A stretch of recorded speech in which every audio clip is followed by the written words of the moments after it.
Hey, I'm just having a great time. I just love doing these wine reviews and presenting to you about different wines on the grocery market and liquor store shelves and some wine shops. On today's episode, you know what?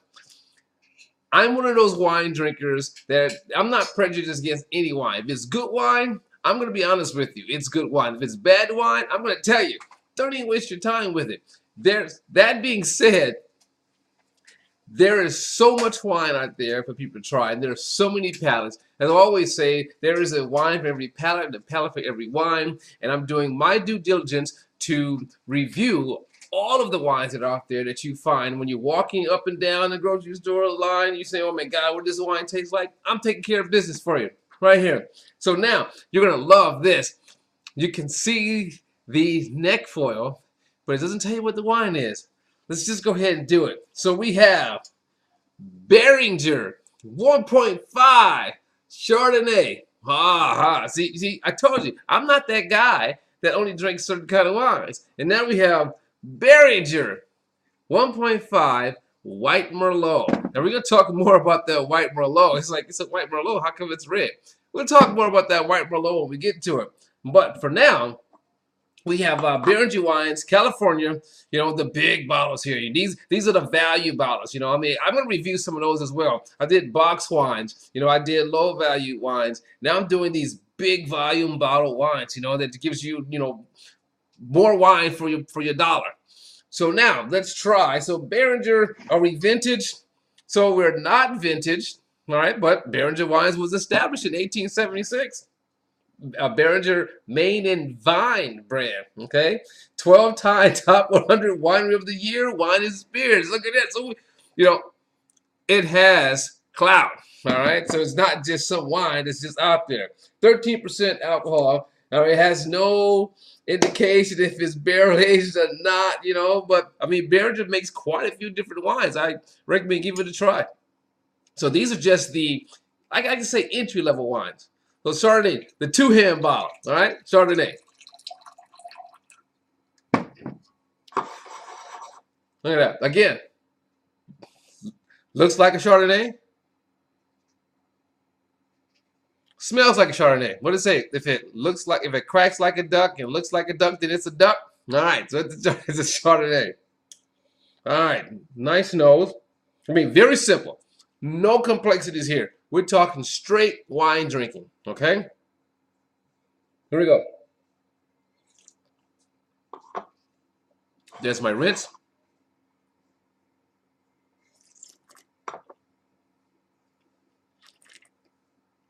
Now,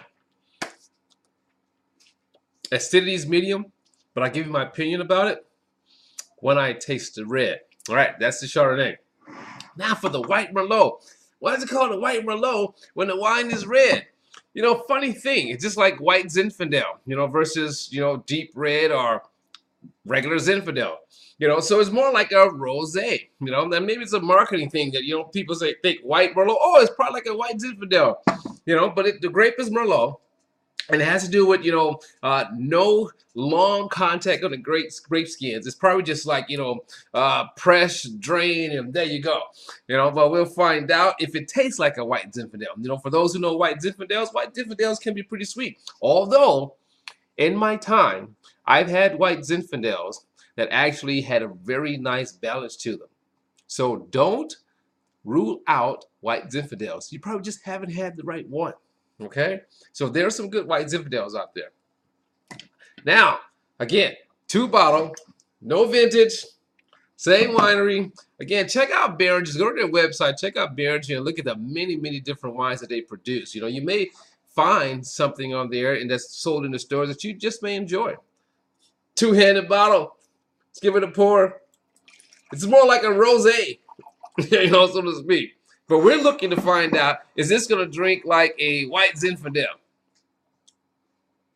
Nice fruity nose. I mean, again, no complexities here. We're talking straight wine drinking. This is the wine that you drink. You don't worry about contemplating the woes of the world. You simply want to just sit down and enjoy a glass of wine, watch TV. So here we go. For the rinse.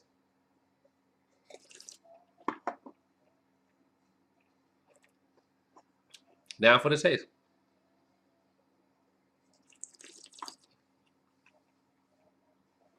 All right, now it's time for the verdict.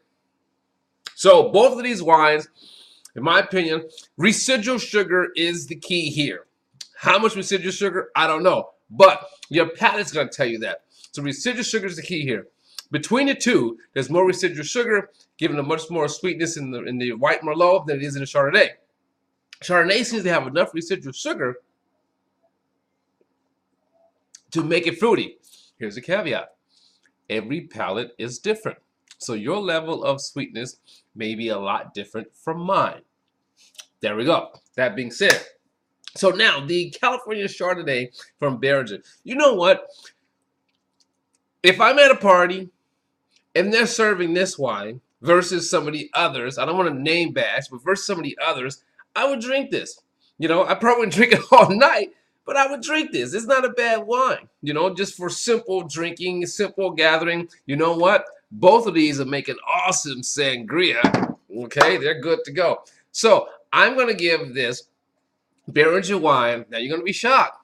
I'm going to give this a thumbs up. And again, I tell you why. Because it's not very sweet and it's not very dry. It's more semi, but it's just a simple, across the board, easy drinking wine. You know, so it may have a residual sugar level of about maybe between 2.5, 3, maybe 3.5%. That's my guess. Okay, I don't know what the grams per liter. I just go by percentages, you know. But it's not bad. It's not complex. It's just, you know, just fruit. Boom, done. Okay, semi-dry. Now for the white Merlot. Let's give it another taste because we were saying, is this like a white Zinfandel? Now, again, as I said earlier, more residual sugar. So we're probably talking about 5 or 6%. You know, because they want to bring out more of that fruitiness. But is it like a white Zinfandel? Well, it really depends on the white Zinfandel. You have the white Zinfandel that's more pink. White Zinfandel is more like this. And I find that some white Zinfandels that have more of that, you know, kind of brickish or reddish color, they're not as sweet as the rosé type Zinfandels.